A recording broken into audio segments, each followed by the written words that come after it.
नमस्ते, money capital channel में आप सबका स्वागत है। तो आज हम इस वीडियो में सुविधा इन्फोसर्विस लिमिटेड इस कंपनी के बारे में फुल डिटेल्स देखने वाले हैं, ताकि हमें पता चल सके कि कंपनी फ्यूचर में किस तरह का रिटर्न हमें देते हुए देखने को मिलेगी और हमें इस कंपनी में किस तरह की इन्वेस्टमेंट करनी चाहिए। इसके लिए कंपनी कौन से बिजनेस में काम करती है, साथ ही में कंपनी के फंडामेंटल कैसे है, कंपनी के ऊपर बोरिंग्स है कि नहीं, और साथ ही में कंपनी के जो प्रमोटर है उनके पास कंपनी के कितनी हिस्सेदारी, इन सब के बारे में फुल डिटेल्स हम इस वीडियो में देखेंगे, ताकि हमें पता चल सके कि हम इस कंपनी में किस तरह की इन्वेस्टमेंट करें। तो सबसे पहले हम कंपनी का बिजनेस के बारे में देखेंगे। तो सुविधा इन्फोसर्विस लिमिटेड ये कंपनी हमें bill payment service, renewable insurance premium collection service, साथ ही में telecom, mobile, DTH recharge, beside travel ticketing, जिसमें रेल, एयर और बस के सभी टिकट हमें देखने को मिल रहे हैं, साथ ही में डोमेस्टिक रिमिटेंस सर्विस, और रिसेंटली अगर हम देखेंगे तो मर्चेंट एक्वायरिंग सर्विस ये कंपनी हमें, तो ये सभी सर्विस है, इनका जो पेमेंट फैसिलिटीज़ है वो हमें ये कंपनी प्रोवाइड करते हुए देखने को मिल रही है। तो वेरियस सेक्टर में हमें ये कंपनी काम करते हुए देखने को मिल रही है। तो इन सभी सर्विस में कंपनी अपने परफॉर्मेंस हमें अच्छे से डिलीवर करते हुए देखने को मिल रही है या फिर नहीं, उसके बारे में हम डिटेल्स देखते हैं।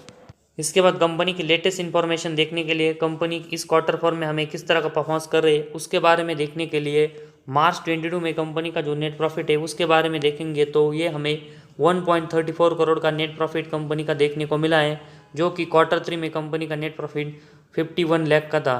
तो एक अच्छी ग्रोथ क्वार्टरली बेसिस कंपनी के नेट प्रॉफिट में देखने को मिल रही है। वही अगर हम पिछले साल के क्वार्टर फोर में देखेंगे तो उस समय कंपनी का जो नेट प्रॉफिट है वो -5.94 करोड़ था, जो कि अभी हमें 1.34 करोड़ के प्लस में देखने को मिला है। तो क्वार्टरली और ईयरली बेसिस दोनों में हमें कंपनी के जो नेट प्रॉफिट है उसमें अच्छी ग्रोथ देखने को मिली है।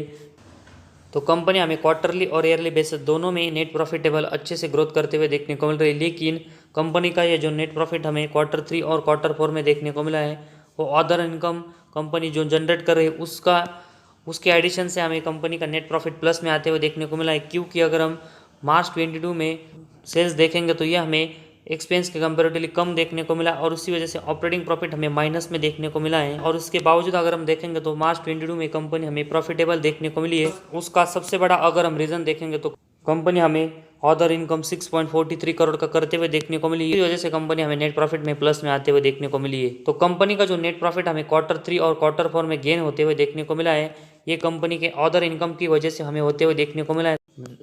तो ये कंपनी के बिजनेस के लिए हमें एक निगेटिव बात देखने को मिली। इसके बाद कंपनी का प्रॉफिट एंड लॉस स्टेटमेंट है, उसके बारे में देखेंगे तो प्रॉफिट एंड लॉस स्टेटमेंट में कंपनी के मार्च 20, 21 और 22 इन 3 सालों के डेटा हमें देखने को मिल रहे हैं। तो सबसे पहले हम इसमें कंपनी का जो सेल्स है वो देखेंगे तो मार्च 20 में 284, मार्च 21 में 107 और मार्च 22 में 38 करोड़ का हमें कंपनी का सेल्स देखने को मिला है।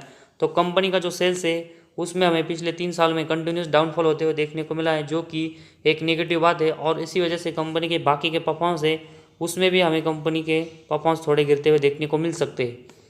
इसके बाद कंपनी का जो एक्सपेंस है वो अगर हम सेल्स के कंपेरेटिवली देखेंगे तो कंपनी का सेल्स हमेशा 3 सालों में हमें एक्सपेंस से ज़्यादा देखने को मिला है, और इसी वजह से कंपनी का ऑपरेटिंग प्रॉफिट हमें कंटिन्यूस प्लस में देखने को मिला है। लेकिन मार्च 20 में ये जो 19.15 करोड़ का था, यह हमें गिरकर मार्च 21 में 3.37 और मार्च 22 में 4.12 करोड़ का देखने को मिला है। तो कंपनी का ऑपरेटिंग प्रॉफिट भी हमें कम होते हुए देखने को मिला है। वही ऑपरेटिंग प्रॉफिट मार्जिन 6.73% का था मार्च 20 में, इसके बाद 3.14%, लेकिन मार्च 22 में हमें इसमें अच्छी ग्रोथ देखने को मिली है।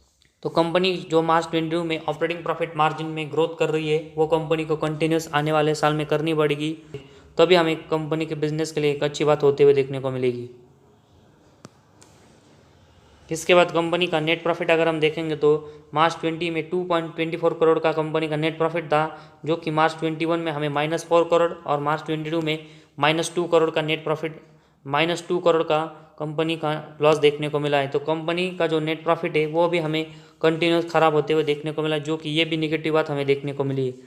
तो जो 3 साल का डाटा हमें देखने को मिला है इसमें कंपनी का सेल्स हमें गिरते हुए देखने को मिला है, इसकी वजह से ऑपरेटिंग प्रॉफिट भी हमें कंटिन्यूस गिरते हुए देखने को मिला है। साथ ही में कंपनी का नेट प्रॉफिट में हमें ग्रोथ कम होते हुए देखने को मिली। सिर्फ कंपनी का ऑपरेटिंग प्रॉफिट मार्जिन में हमें अच्छी ग्रोथ देखने को मिली है। तो सिर्फ ऑपरेटिंग प्रॉफिट मार्जिन अच्छे होने की वजह से हम इस कंपनी में ज़्यादा इन्वेस्टमेंट नहीं कर सकते, क्योंकि कंपनी के जो प्रॉफिट एंड लॉस स्टेटमेंट में परफॉर्मेंस हमें कंटिन्यूस खराब होते हुए देखने को मिले।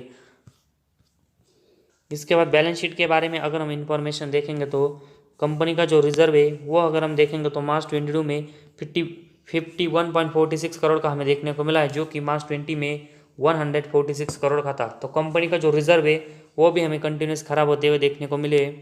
इसके बाद कंपनी का बोरेंस देखेंगे तो कंपनी हमें डेट फ्री देखने को मिली, जो कि एक बहुत ही अच्छी बात हमें देखने को मिली है।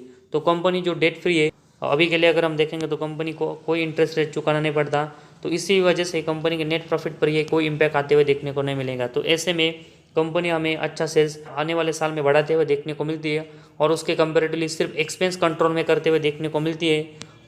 तो कंपनी का जो नेट प्रॉफिट है वो हमें अच्छे से गेन होते हुए देखने को मिलेगा, क्योंकि कंपनी हमें डेट फ्री यहाँ पर देखने को मिल रही है और इसी वजह से कंपनी को कोई इंटरेस्ट रेट नहीं चुकाना पड़ेगा और इसका कोई इम्पैक्ट हमें नेट प्रॉफिट पर आते हुए देखने को नहीं मिलेगा।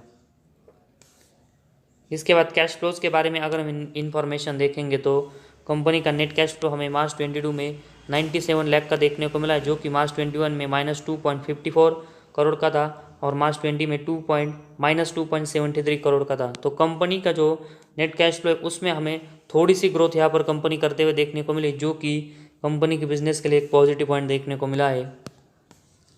इसके बाद डेप्टर डेज के बारे में अगर हम इंफॉर्मेशन देखेंगे तो डेप्टर डेज कंपनी के मार्च 22 में 96.43 देखने को मिले, जो कि पिछले 3 साल में हमें बढ़ते हुए देखने को मिले। तो कंपनी के लिए हमें ये भी निगेटिव बात देखने को मिली है, वही इन्वेंटरी डेज हमें ये तो 0 देखने को मिला, जो कि बहुत ही निगेटिव पॉइंट देखने को मिला है। तो कंपनी को अपने डेप्टर डेज वो कम करने पड़ेंगे और कंपनी को जो इन्वेंटरी है वो यहाँ पर दिखानी पड़ेंगी, तभी हमें कंपनी के लिए एक पॉजिटिव पॉइंट होते हुए देखने को मिलेगा। इसके बाद शेयर होल्डिंग पैटर्न के बारे में अगर हम इंफॉर्मेशन देखेंगे तो प्रमोटर के पास हमें 39.56% की हिस्सेदारी मार्च 22 में देखने को मिली है, वही एफआईज के पास 4.39% की हिस्सेदारी है और पब्लिक के पास 56.05% की हिस्सेदारी हमें देखने को मिली है। तो एफआईज की जो हिस्सेदारी है वो हमें मार्च 21 से कंटिन्यूस कम होते हुए देखने को मिली है। तो कंपनी अपने मैक्सिमम परफॉर्मेंस हमें खराब करते हुए देखने को मिल रही है और उसी वजह से हमें एफआईज की जो इन्वेस्टमेंट है वो इस कंपनी में कम होते हुए देखने को मिली है, लेकिन पब्लिक हमें ऐसे में हिस्सेदारी बढ़ाते हुए देखने को मिली, जो कि एक निगेटिव बात है।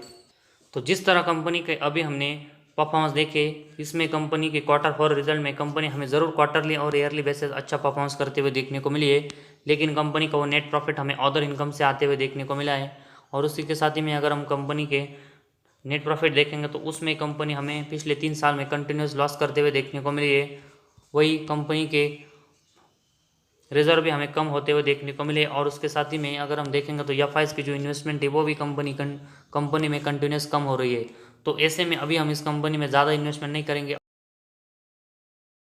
तो इसी वजह से हमें फिलहाल इस कंपनी में ज़्यादा शेयर होल्डिंग करने से अवॉइड करना चाहिए, क्योंकि कंपनी हमें मैक्सिमम परफॉर्मेंस में कंटिन्यूस लॉस करते हुए देखने को मिल रही है। और ऐसे में अगर हमने इस कंपनी में ज़्यादा इन्वेस्टमेंट की तो कंपनी अगर हमें फिर से आने वाले क्वार्टर्स में ख़राब यहाँ पर परफॉर्मेंस करते हुए देखने को मिलती है, स्पेशली आने वाला जो क्वार्टर्स रिजल्ट है क्वार्टर 1 का, उसमें कंपनी के परफॉर्मेंस हमें ख़राब आते हुए देखने को मिलते हैं, तो कंपनी के शेयर में हमें यहाँ से और गिरावट होते हुए देखने को मिल सकती है। तो ज़्यादा इन्वेस्टमेंट अभी इस कंपनी में हमें नहीं करनी चाहिए जब तक कंपनी हमें अपने मेन बिजनेस से और मेन सेल्स से नेट प्रॉफिटेबल होते हुए देखने को नहीं मिलती।